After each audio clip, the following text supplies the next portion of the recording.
नमस्कार दोस्तों, class 12th के मैट्रिसेस के सेकेंड लेक्चर वीडियो में आपका स्वागत है।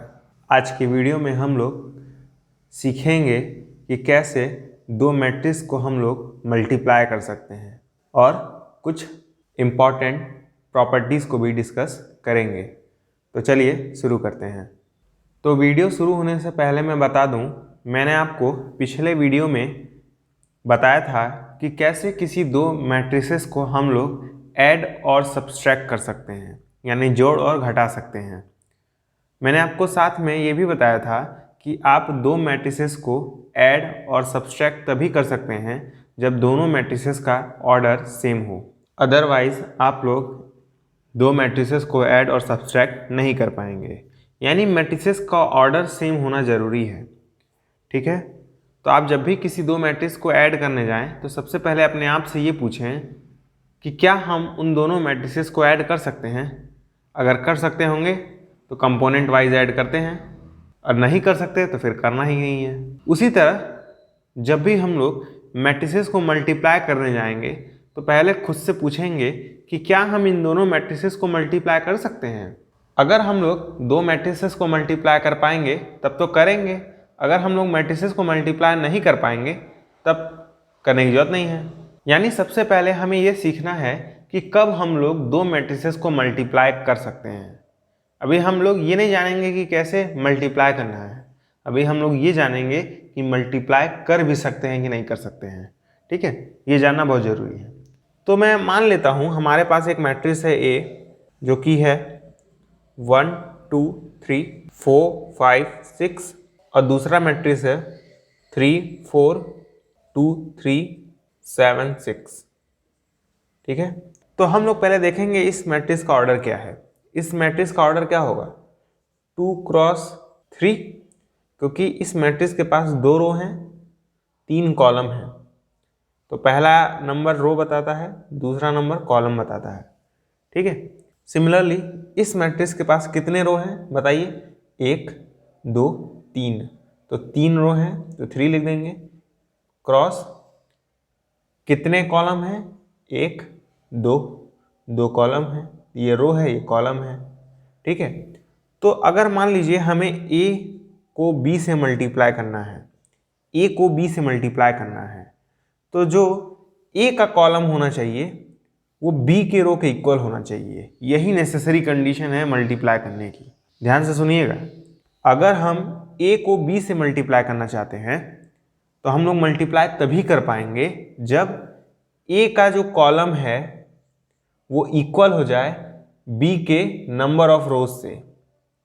ठीक है, मतलब A के पास जितने कॉलम हो उतने ही रो B के पास होने चाहिए। ठीक है, तभी हम लोग मल्टीप्लाई कर पाएंगे। A के पास जितने कॉलम हो उतने ही रो B के पास होने चाहिए, तभी आप A को B से मल्टीप्लाई कर पाएंगे। तो ये उसके पीछे रीज़न है।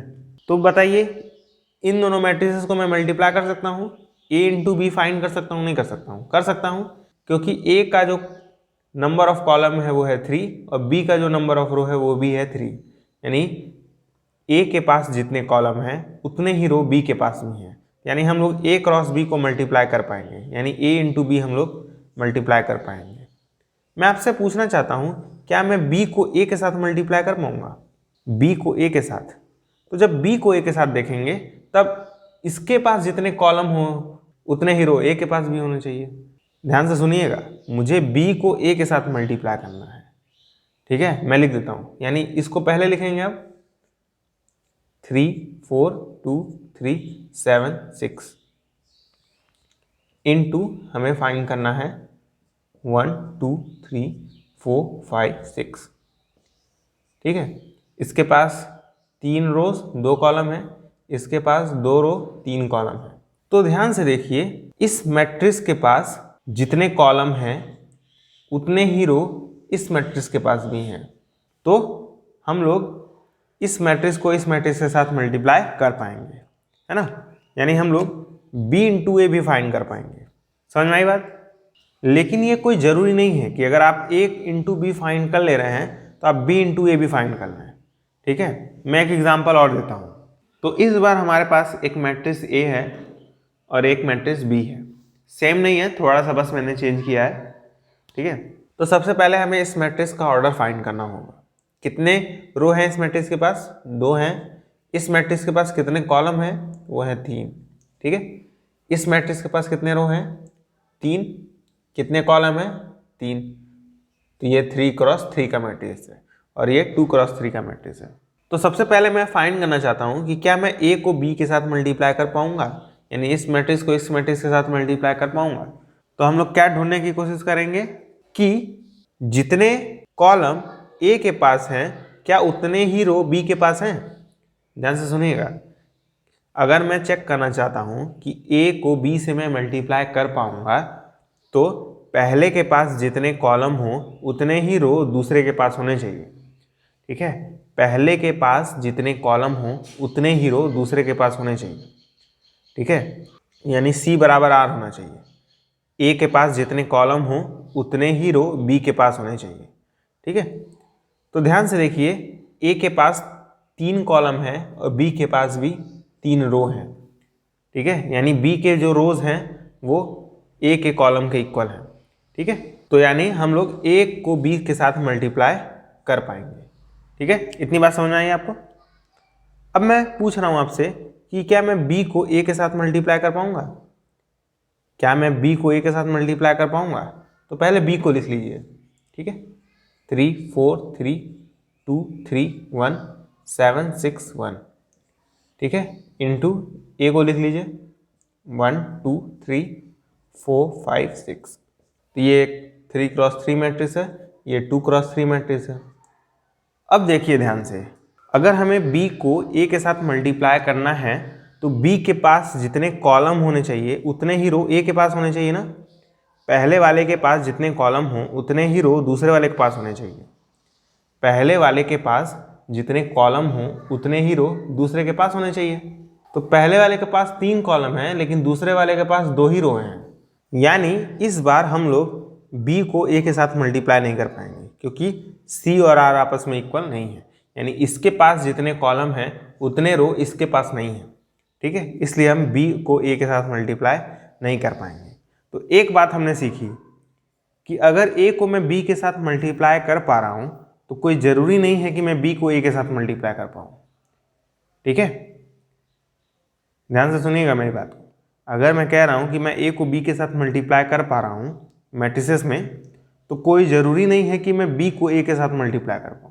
अब हम लोग कुछ बातें नोट करेंगे। मैं कह रहा हूँ एक मैट्रिक्स है A हमारे पास, इसको मैं दूसरे मैट्रिक्स B के साथ मल्टीप्लाई करना चाह रहा हूँ। A का जो ऑर्डर है वो है m × n। तो अगर मुझे A को B के साथ मल्टीप्लाई करना है तो A के पास जितने कॉलम हैं, n कॉलम है ना, उतने ही रो B के पास होने चाहिए। तो यहाँ पे भी n आना चाहिए, कह सकता हूँ मैं, है ना। फर्स्ट नंबर रोज रिप्रेजेंट करता है और B के पास कितने कॉलम है इससे फर्क नहीं पड़ता। तो मैं मान लेता हूँ B के पास S कॉलम है। ठीक है, A के पास m रोज n कॉलम, B के पास n रो S कॉलम। तो ध्यान से देखिए, दोनों मैट्रिसेस को हम लोग मल्टीप्लाई कर सकते हैं क्योंकि दोनों के पास same number of column and rows हैं। मतलब A के पास जितने कॉलम हैं उतने ही रो B के पास है। ठीक है, तो मैं जानना चाहता हूं कि जो हमारे पास नया मैट्रिक्स आएगा, मान लेते हैं C आएगा मल्टीप्लाई करने के बाद। ठीक है, तो उसका ऑर्डर क्या होगा।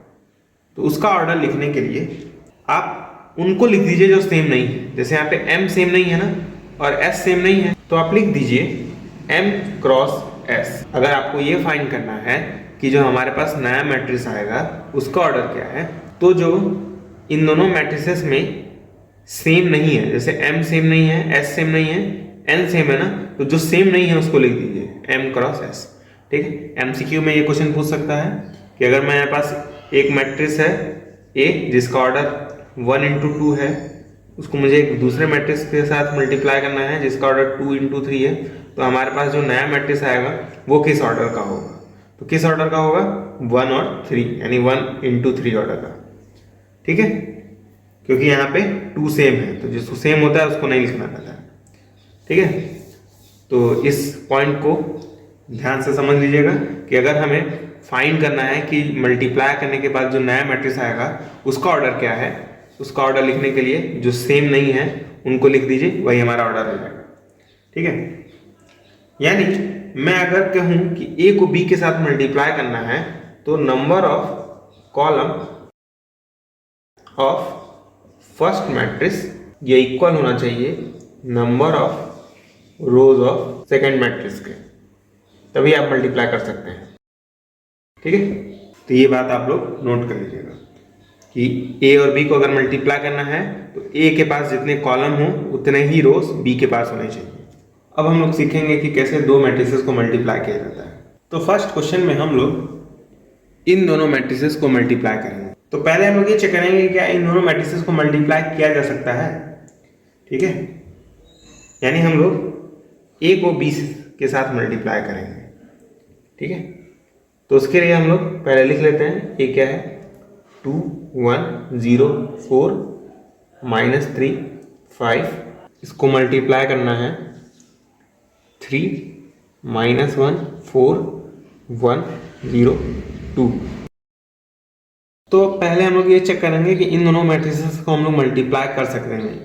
तो इस मैट्रिक्स का ऑर्डर क्या है 2 × 3, इस मैट्रिसेस का ऑर्डर क्या है 3 × 2। तो यहाँ पे जो नंबर है और यहाँ पे जो नंबर है वो आपस में सेम है, यानी number of column of first matrix equal है number of rows of second matrix के, इसलिए हम लोग इन दोनों मैट्रिसेस को मल्टीप्लाई कर सकते हैं। कैसे करेंगे अब वो देखते हैं। ठीक है, पहले देख लेते हैं कि जो हमारे पास नया मैट्रिक्स आएगा उसका ऑर्डर क्या होगा। तो यहाँ पे जो सेम नहीं है उनको लिख लेंगे, 3 सेम है दोनों में। ठीक है, तो उसको नहीं लिखेंगे, लिखेंगे क्या 2 और 2, यानी हमारे पास जो नया मैट्रिक्स आएगा वो होगा 2 × 2 ऑर्डर का। ठीक है, तो उसके लिए आप क्या करिए, इस मैट्रिक्स के फर्स्ट रो को इस मैट्रिक्स के फर्स्ट कॉलम से मल्टीप्लाई करना है, फर्स्ट रो को फर्स्ट कॉलम के साथ। तो हमें पहला एलिमेंट मिलेगा, 2 को 3 में मल्टीप्लाई करिए 6 आएगा, प्लस का साइन लगाइए, 0 को -1 में मल्टीप्लाई करिए क्या आएगा 0। ठीक है, तो ये हमें फर्स्ट एलिमेंट मिला 6 + 0 + -12। ठीक है, इसे सॉल्व कर लेंगे तो हमें फर्स्ट एलिमेंट मिल जाएगा। अब हम लोग सेकेंड एलिमेंट फाइंड करने के लिए फर्स्ट रो को सेकेंड कॉलम के साथ मल्टीप्लाई करेंगे, तो 2 आएगा, बीच में प्लस, 0 को 0 मल्टीप्लाई करेंगे तो 0 आएगा, -3 को 2 मल्टीप्लाई करेंगे तो क्या आएगा -6। ठीक है, तो ये हमें सेकेंड एलिमेंट मिल गया। थर्ड एलिमेंट लिखने के लिए इस सेकेंड रो को फर्स्ट कॉलम के साथ मल्टीप्लाई करिए, तो 1 3 3, 4 को -1 में मल्टीप्लाई करिए प्लस लगा के तो -4 आएगा, प्लस लगाइए, 5 को 4 के साथ मल्टीप्लाई करिए तो 20 आएगा। ठीक है, तो ये थर्ड एलिमेंट मिल गया। फोर्थ एलिमेंट लिखने के लिए इस सेकंड रो को सेकंड कॉलम के साथ मल्टीप्लाई करेंगे, तो 1 को 1 में मल्टीप्लाई करिए 1 आएगा, प्लस 4 को 0 मल्टीप्लाई करिए तो 0 आएगा, प्लस 5 को 2 मल्टीप्लाई करिए तो 10 आएगा। अब इन सारे एलिमेंट्स को सॉल्व कर लीजिए, हमारा आंसर आ जाएगा। क्या आएगा, पहला एलिमेंट -6, दूसरा आएगा -4, तीसरा आएगा 19 और चौथा आएगा 11। यही हमारा आंसर है जब हम लोग इस मैट्रिक्स को इस मैट्रिक्स के साथ मल्टीप्लाई करेंगे। अगर आपको प्रोसेस नहीं समझ में आए तो इस प्रोसेस को एक बार और देख लीजिए या फिर एक और क्वेश्चन मेरे साथ लगा लीजिए। जब आप दूसरा क्वेश्चन देखेंगे तो आपको एकदम समझ में आ जाएगा कि कैसे मल्टीप्लाई करना है। तो सेकेंड क्वेश्चन में हमें इस मैट्रिक्स को इस मैट्रिक्स के साथ मल्टीप्लाई करना है। तो कैसे करेंगे, हम लोग लिखेंगे 3 2 1 0 × 4 0 5 1 6।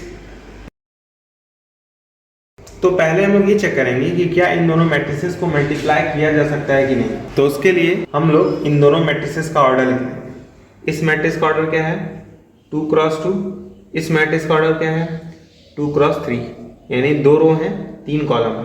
ठीक है, तो ध्यान से देखिए ये नंबर और ये नंबर सेम है, यानी पहले के पास जितने कॉलम है उतने ही रो दूसरे के पास भी है। पहले वाले के पास 2 कॉलम है, दूसरे वाले के पास 2 रो है, यानी हम लोग मल्टीप्लाई कर सकते हैं। नंबर ऑफ रोज इक्वल है नंबर ऑफ कॉलम है, अगर नहीं होते तो मल्टीप्लाई नहीं कर पाते। ठीक है,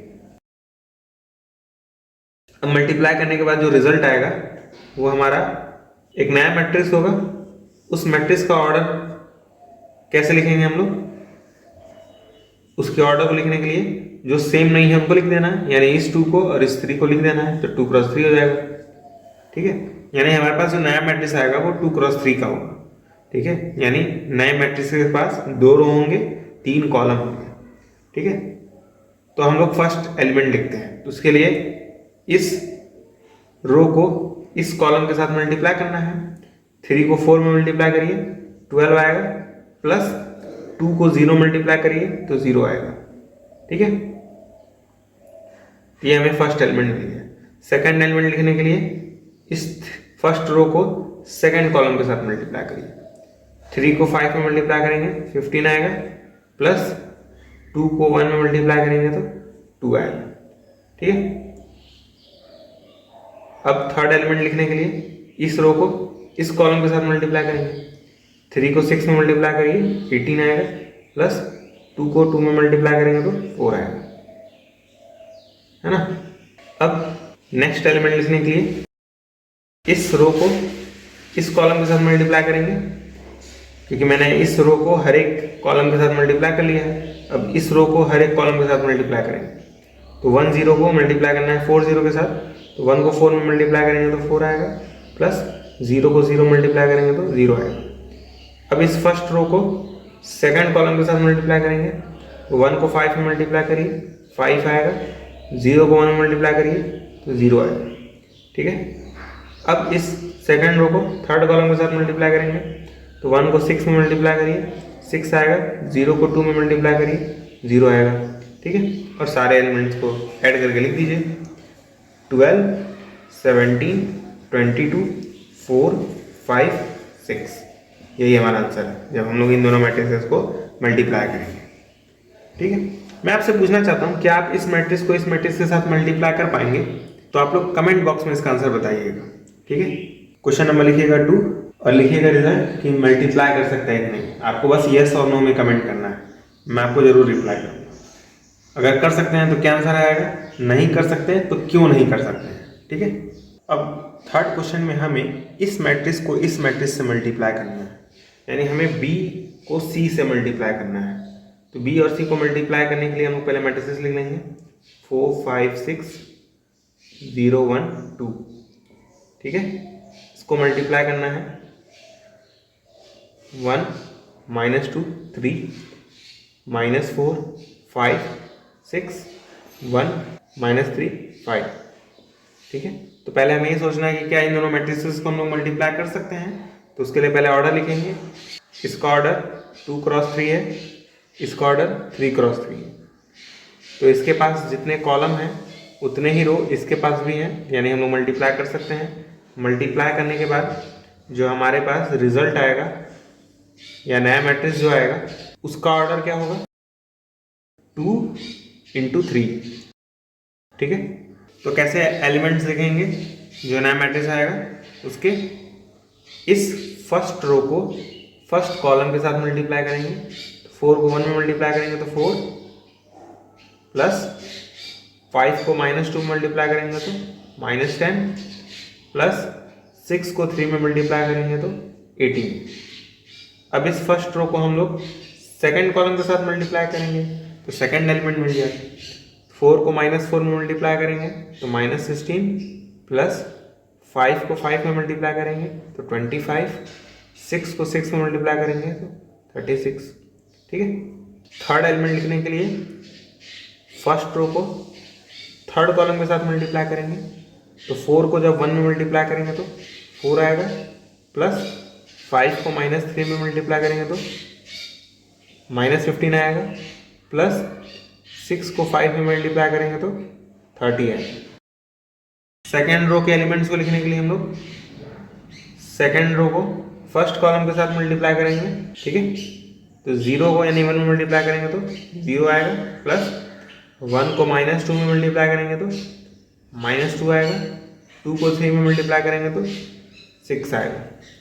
ठीक है, सेकेंड एलिमेंट लिखने के लिए इस रो के हम लोग इस सेकेंड रो को सेकेंड कॉलम के साथ मल्टीप्लाई करेंगे।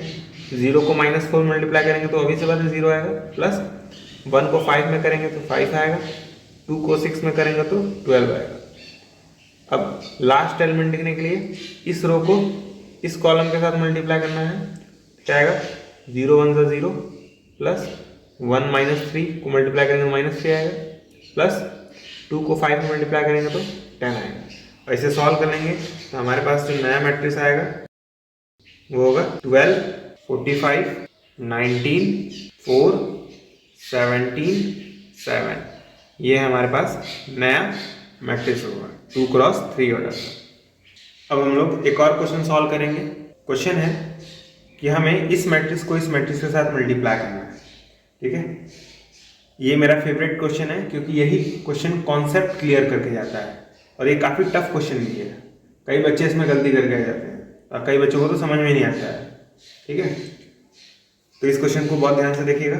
हमें इस मैट्रिक्स को इस मैट्रिक्स के साथ मल्टीप्लाई करना है, तो पहले ये चेक करेंगे कि मल्टीप्लाई कर भी सकते हैं कि नहीं। तो इस मैट्रिक्स का ऑर्डर क्या होगा, कितने रो है पहले ये बताइए। इस मैट्रिक्स के पास 1 रो 2 रो 3 रो है, ठीक है।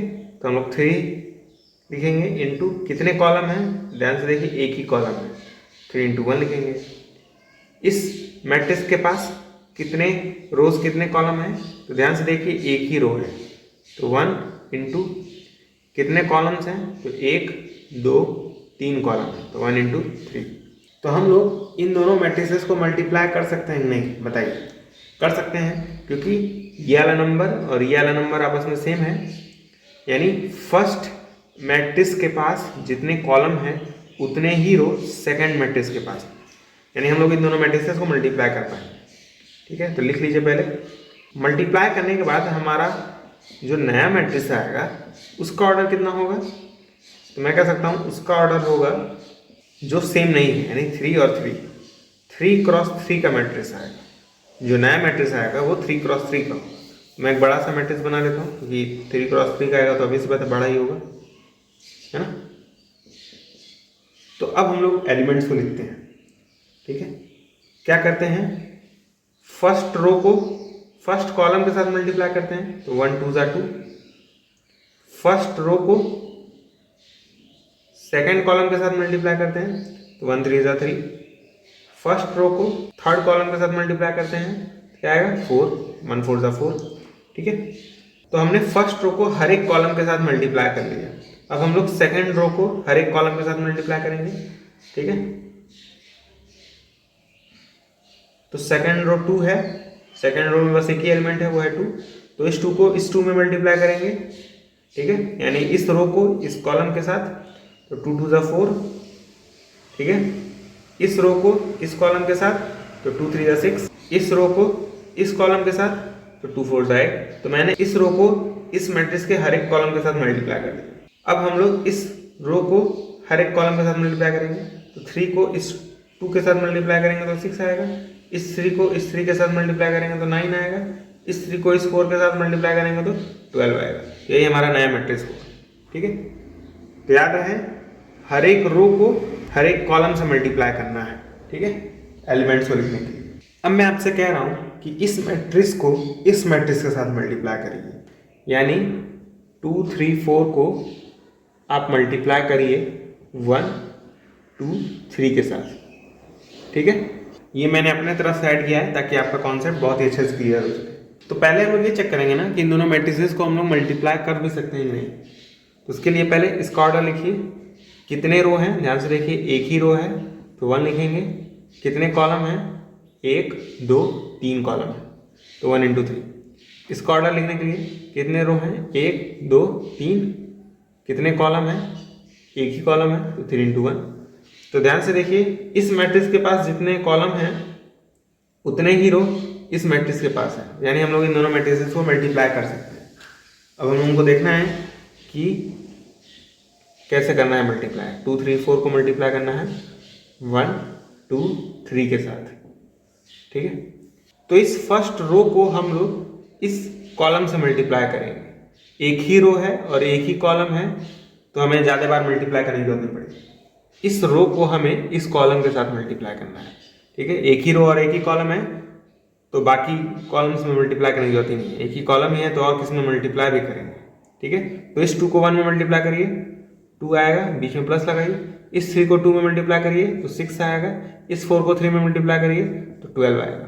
ठीक है, तो 6 + 2 8, 8 + 12 20, है ना। तो ये एक 1 क्रॉस 1 का मैट्रिक्स है।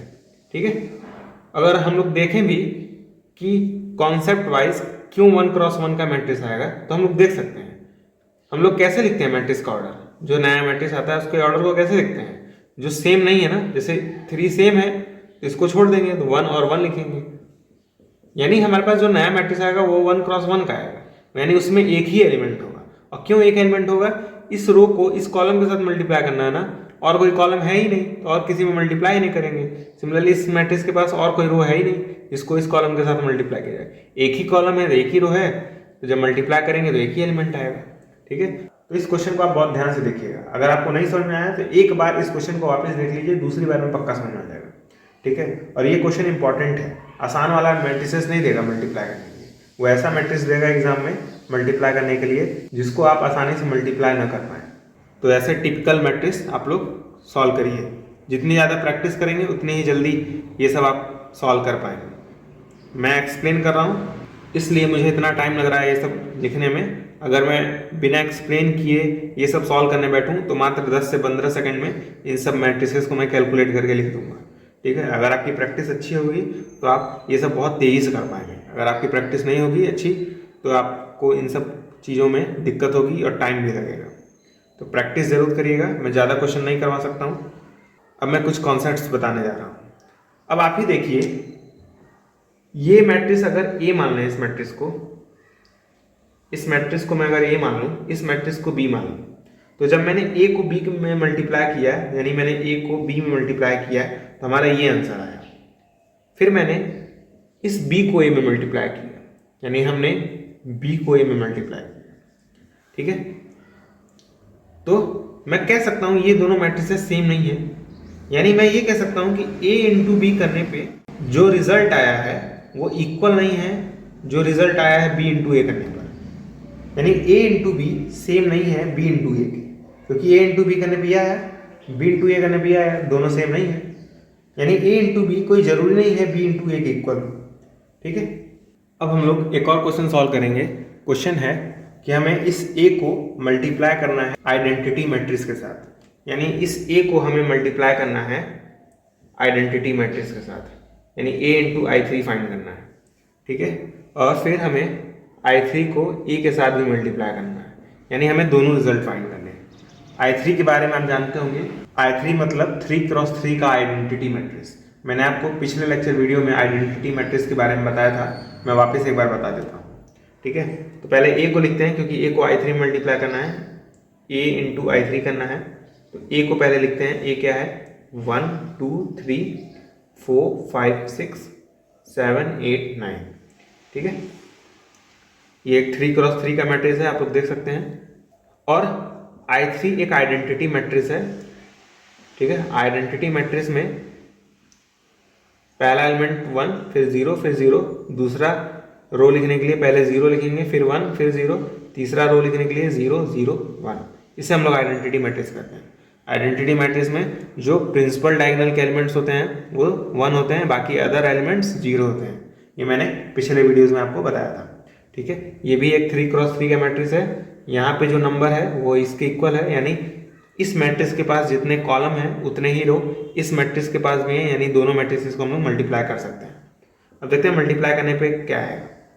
ठीक है, तो इस रो को इस कॉलम में मल्टीप्लाई करना है, तो 1 1 जा 1, 2 इंटू 0 को करेंगे तो 0 आएगा, 3 इंटू 0 को करेंगे तो 0 आएगा।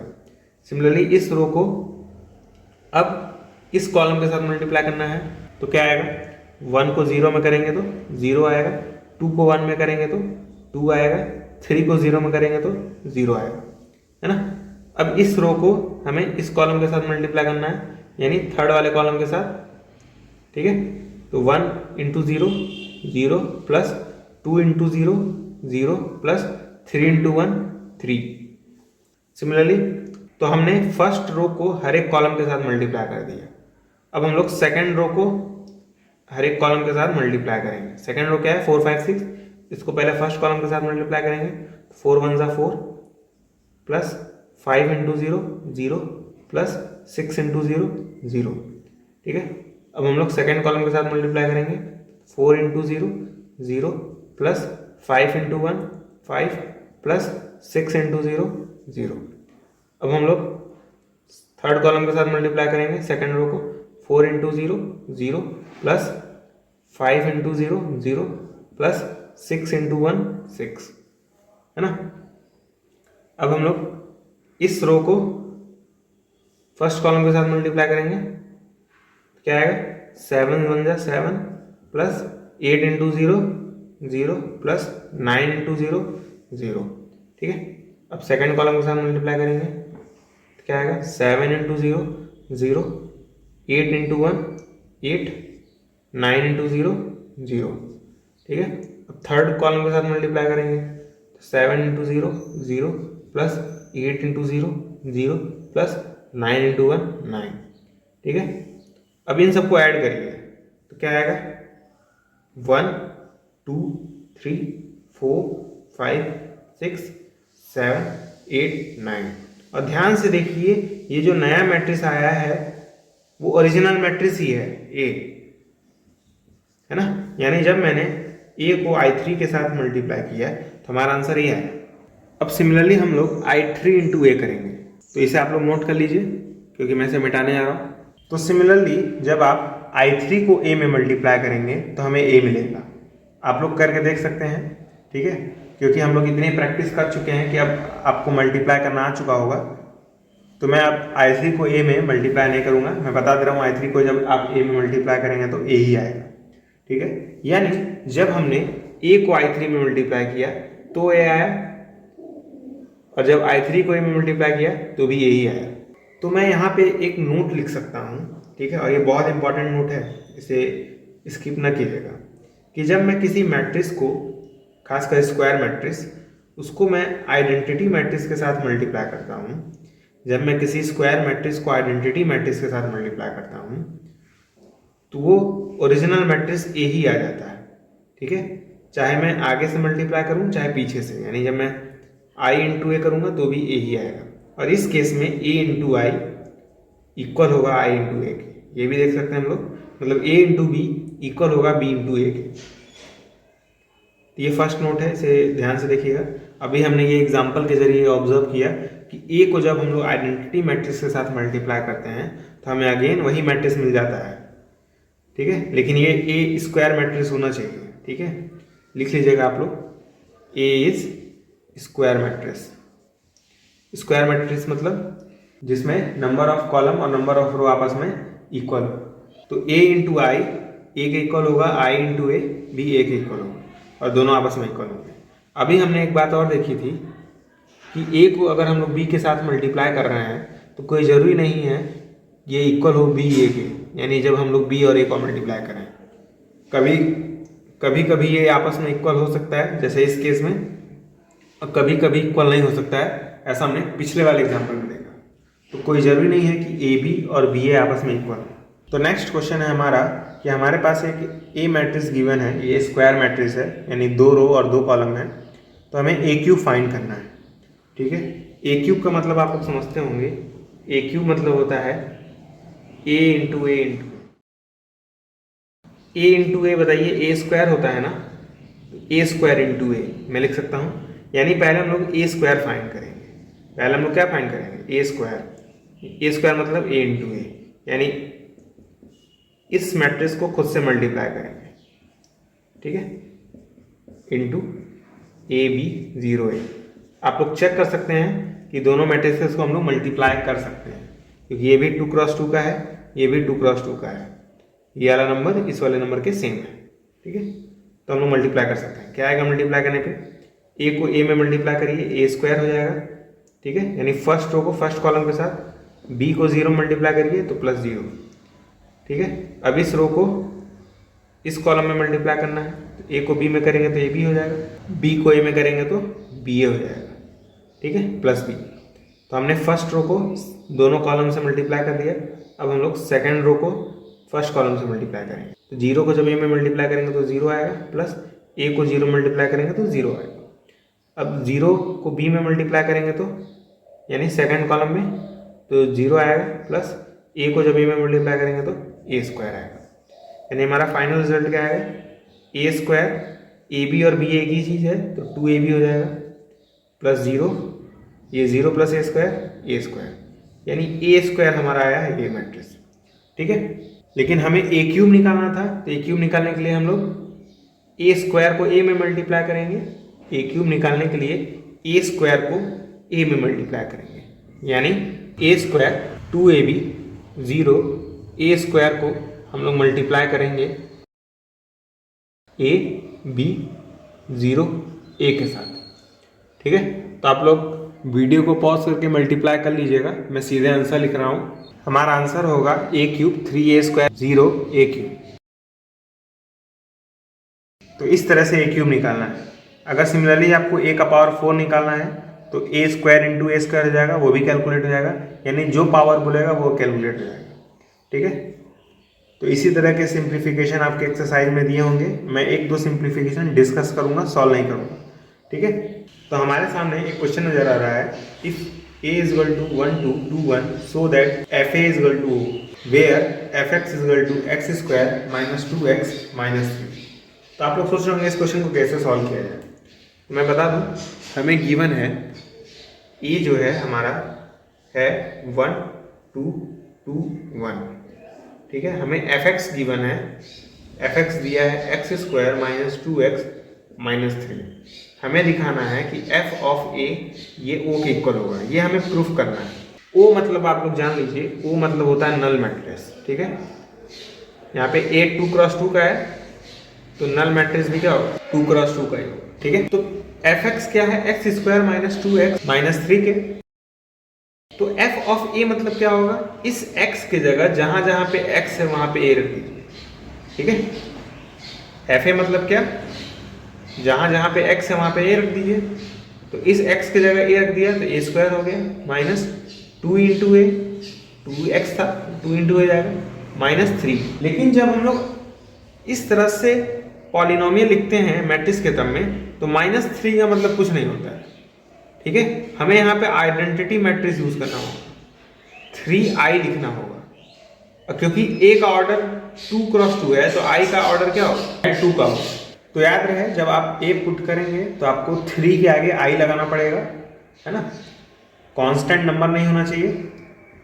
इस 2 के आगे i लगाने की जरूरत नहीं है क्योंकि 2 में a है, लेकिन ये 3 अकेला था इसलिए मैंने i लगाया।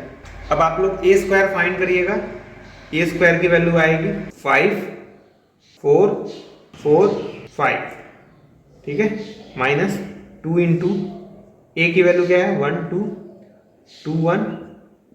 ठीक है, माइनस 3 इंटू आई की वैल्यू जानते हैं आप लोग 0 1 0 0 1। ठीक है, 2 क्रॉस 2 का ही है, आप लोग देख सकते हैं 2 क्रॉस 2 नहीं लिखा जाता, जनरली 2 ही लिखा जाता है। ठीक है, वो ऑटोमेटिकली मान लिया जाता था कि 2 क्रॉस 2 ही होगा। ठीक है, इस 2 को हम लोग हर एक एलिमेंट में मल्टीप्लाई करेंगे, स्केलर मल्टीप्लिकेशन है, मैंने पिछले वीडियो में बताया था।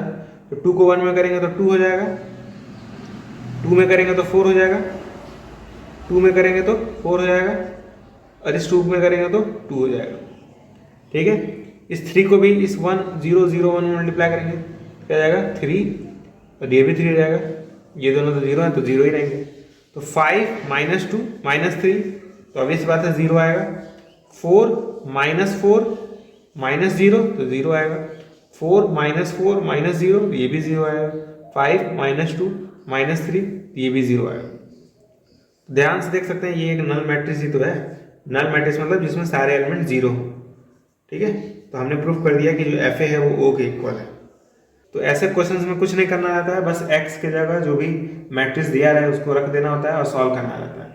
ठीक है, उम्मीद करता हूँ आपको ये क्वेश्चन समझ में आया होगा। तो आज के वीडियो में बस इतना ही। उम्मीद करता हूँ आपको ये वीडियो अच्छा लगा होगा और आपको हर एक क्वेश्चन समझ में आया होगा। आप लोग अपने बुक से क्वेश्चंस की प्रैक्टिस करिए, जो आज मैंने क्वेश्चंस कराए हैं उनके ऊपर। ठीक है, जितनी ज़्यादा आपकी प्रैक्टिस होगी उतना ही ज़्यादा आपको कॉन्सेप्ट क्लियर होगा और आपका स्पीड बढ़ेगा कैलकुलेशन वाला। तो मिलते हैं अगले वीडियो में, तब तक के लिए गुड बाय।